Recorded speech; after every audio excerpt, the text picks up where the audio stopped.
I think there is something there about how you can mandate this in sectors where it makes sense, because the way some businesses use it is frankly ridiculous, and it adds no value. If you could make it mandatory, because obviously we've been calling for it to be mandatory. What sectors would you like to see it mandatory in? Look, I think I'd love to have it mandatory across the piece, but let's be realistic that's not gonna happen. That's not gonna happen.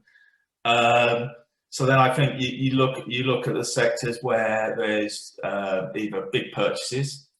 So we've already got it in utilities. So what are the big house purchases that you do? Used cars is probably a really good example to start off with, where you have high levels of detriment caused by a small percentage of people, but also the impact on people's lives, isn't it? You lose your car for a certain period of time. You can't. When I had two kids, both under the age of 4, if I'd lost my car, how could I get them to nursery? So they're the areas. But I think it's about where you sit that power, and I think this is where there needs to be a proper discussion about the role of the competent authority and what power you put within them to work with sectors and mandate ADR.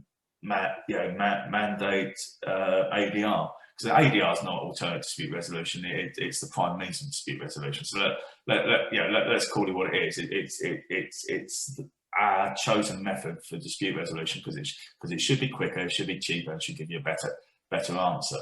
So what's the role of the competent authority there? What powers do we give to them to say, actually, what we've looked at is with this sector, we've looked at that, we've tried to find a resolution using all the mechanisms we have there.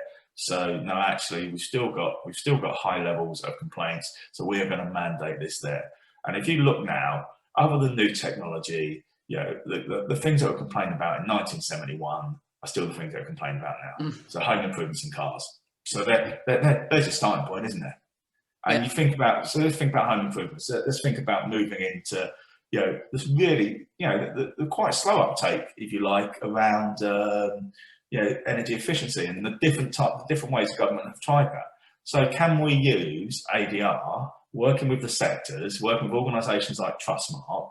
Can we work with those bodies to almost mandate ADR in that sector, to help drive consumer confidence into that sector, to help grow that sector? Because to be blunt, that's going to be one of the big issues and challenges we've got going forward, isn't it? Climate change, and that gets hidden.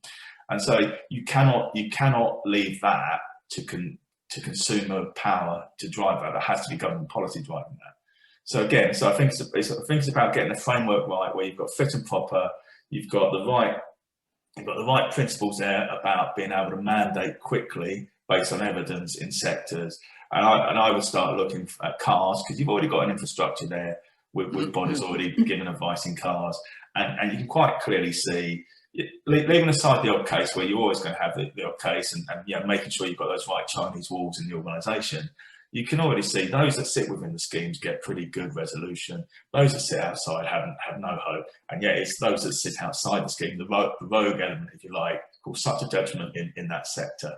So home improvement and cars are the two places that I think we should start to look at now that aren't mandated, that should be mandated. It's linking into vulnerability of consumers, and it isn't just that one size fits all. You don't look at a consumer and go, actually, you meet my stereotype, so you're vulnerable. Actually the UK is pretty good at that. What we're not so good at is going in cars, home improvement. Every time you buy a home, you're a vulnerable consumer. So they're the sectors. They're the sectors where I think you have ingrained vulnerability. What we want to see from government, what I would like to see from government, I can't say we now, me, what I would like to see from government is a coherent strategy that says, these are the sectors that are really important to us. These are the sectors that, if we get this wrong, it's almost like a utility going wrong for a consumer. And we cannot leave that to the marketplace to deliver that, because we know we've got good businesses in this country, but we have rogues as well.